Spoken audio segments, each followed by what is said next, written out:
নাই তো আমার মা আমার তো কেউ নেই আমার কলজাটা ধর্ম করে মার কার কাছে একটু ওই যে বাতাসে একটু বসে আমার তো আল্লাহ না মা আমি জানি না আমার ভাই আমার বুক খালি করে দিয়ে যাবো গা বাগো কান্নাকাটি করে আমি জানি না আমার ভাই আমার বুক করে দিয়ে যাবো আমার কাছে কই আল্লাহ এবা করে আমার বোনের বুক নিও না।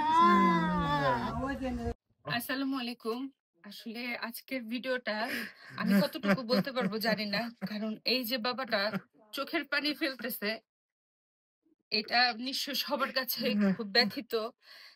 শুধু এটুকু একটু বলি, না বললে আপনারা বুঝবেন না কেন আমি এই পর্যায়ে এখানে এসে দাঁড়িয়েছি। আমি গতকাল একটা ভিডিওতে বলেছিলাম যে এই বন্যায়, শেরপুরের বন্যায় পাহাড় থেকে লাকড়ি সংগ্রহ করতে গিয়ে একটি ছেলে প্রাণ হারায়। তো এই হচ্ছে তার হতভাগা বাবা। আর একটু বলে রাখা ভালো, ছেলেটার মা নেই। এই চাচা খুব ছোট বয়সে একা এই সন্তানটাকে মানুষ করেছে। এই বাবার সম্বল বলতে ছিল ওই শুধুমাত্র একটি ছেলে, একটি মেয়ে আছে, মেয়েটার বিবাহ হয়ে গেছে, পরের বাড়িতে চলে গেছে। এই বাবা একা সেই সন্তানটাকে নিয়ে আজকে এই পর্যায়ে আসছে, এবং উনি একজন ঝালমুড়ি বিক্রেতা। একটা ছেলে আছে আমার বড় ছেলে আছে। আচ্ছা, আর একটা বড় ছেলেও আছে, আমার জানা ছিল না।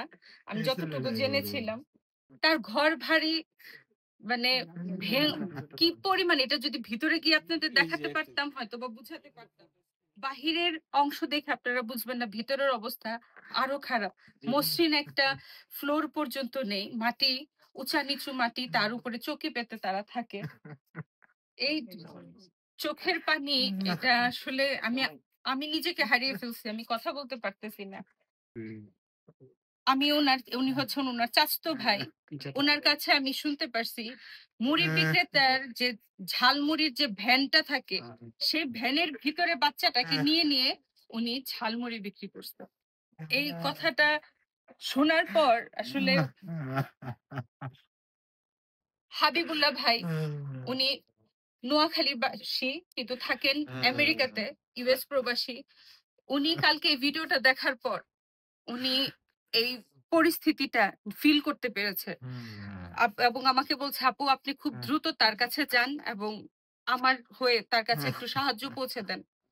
এই হচ্ছে 15,000 টাকা চাচা, এটা আপনি রাখেন। কি করবো মা, আমার সন্তানকে জায়গা করে জায়গা আমি কি দুনিয়ার টাকা দিয়ে কি করবো বাবা, এই টাকা দুনিয়াতে পড়ে থাকবো আমার সন্তান তো আর ফিরে যাবো না গো, আমার কলজাটা ফাটিয়ে যায় তা জায়গা গো মারে, আমার মুখটা ভেঙে জায়গা মা,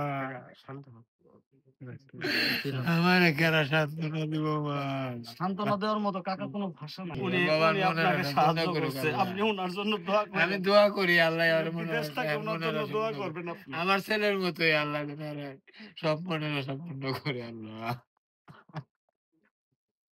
আল্লাহ গো যাই আমার পাশে গুণাগার বন্ধুর পাশে আল্লাহ তার পাশে আল্লাহ তারা গো আল্লাহ।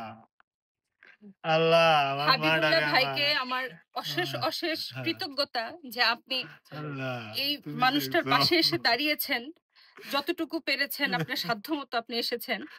এবং হাবিবুল্লাহ ভাইয়ের মতো যারা আমাদের সমাজে বিত্তশালী মানুষ আছেন বা তার থেকেও বিত্তশালী মানুষ আছেন, সবার কাছে একটা অনুরোধ, যে চলে গেছে সে তো চলে গেছে, কিন্তু এই যে মানুষটা একজন অসহায় মানুষ, তাকে এই বয়সে যেন একটু শান্তি দিতে পারি, বা তাকে যেন একটু একটা ভালো ঘরের ব্যবস্থা বা তার রিজি রোজগারের ব্যবস্থাটা যদি কেউ করে দিতে পারেন, আপনাদের কাছে আমি চিরকৃতজ্ঞ থাকবো। সবার কাছে অনুরোধ, আপনারা দয়া করে তার পাশে এসে দাঁড়ান। এই হাবিবুল্লাহ ভাইকে আমি অনেক কৃতজ্ঞতা জানাই যে আপনাকে অসংখ্য ধন্যবাদ, আপনি তার পাশে এসে দাঁড়িয়েছেন। এবং শুধু তাই না, আমাদের ঝিনাইগাতির যারা স্বেচ্ছাসেবী ভাইরা আছেন, এখানে আতিক ভাই আছে, সিফাত আছে, এবং যে ভাইরা আমাকে ইনফরমেশন দিয়েছে, পারভেজ ভাই, সবার কাছে কৃতজ্ঞতা যে তারা আমাকে বাসা চিনিয়ে এই পর্যায়ে নিয়ে আসছেন এবং আমি চাচার পাশে একটু দাঁড়াতে পেরেছি। চাচা আমি আপনাকে দেই নাই টাকাটা, মাগো যিনি দিছে তার জন্য দোয়া দোয়া করবেন। করি মা, তোমার জন্য দোয়া করি, আল্লাহ যেন তোমারও আল্লাহ মনের আশা পূর্ণ করে বাবা। আর আপনার সন্তানের জন্য আমাদের অনেক দোয়া, আল্লাহ তাকে বেহেশতবাসী করুন। মাগো আমার কইরা বাইকে যাবা,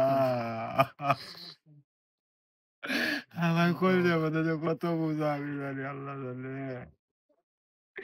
আমি পারি না মা।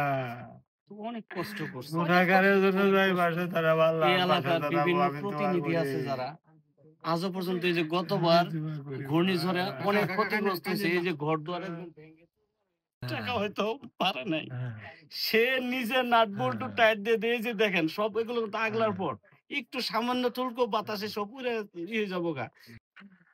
চলেন আপনাদের তার ঘরের অংশ বিশেষ একটু দেখাই। মাগো হচ্ছে তার ঘর, দরজার অবস্থা দেখেন, একটা ভালো দরজা তো নাই, এবং এই যে ফ্লোর, মাটির ফ্লোর, উঁচা নিচা, আর এই হচ্ছে তার ঘর। এইভাবে ওনারা জীবনযাপন করেন, শুধু বাবা আর ছেলে, দুইটা ছেলেই, একটা ছেলে তো চলেই গেছে, আর একজন ছেলে আছে, আর মেয়েটাকে তো বিয়ে দিয়ে দিয়েছেন, তার স্ত্রী নেই। এই হচ্ছে তার ঘর। সত্য কথা, আসলে এরকম ভিডিও আমি কখনো বানাই না, আমি একজন ইমোশনাল মানুষ। তারপরেও আজকে এই পর্যায়ে এসে আমি নিজে বাকরুদ্ধ হয়ে গেছে, আমার কথা বের হচ্ছে না, জানি না কি বলেছি। তবে সত্য কথা, আপনাদের কাছে অনুরোধ, আপনারা এই মানুষগুলোর পাশে একটু যদি দাঁড়াতে পারেন, প্লিজ এই সাহায্যটুকু আপনারা করবেন, তার পাশে দাঁড়াবেন। এবং আমি অশেষ কৃতজ্ঞতা জ্ঞাপন করছি আমার হাবিবুল্লাহ ভাইয়ের জন্য। আল্লাহ আপনাকে অনেক ভালো রাখুক, হেফাজতে রাখুক। আল্লাহ হাফেজ। মার কার কাছে গো মা? একটু ওই যে বাতাসে একটু বসে আমার তো আল্লাহ না মা, আমার ছেড়ে গেল গে, আমার ভার এত বুকটা ভার, আমার সহ্য হয় না মা। এই কতটা মন মা আমি দোয়া করি আল্লাহ যেন তোমার মনের আশা পূর্ণ করে মা। আমি পাই না।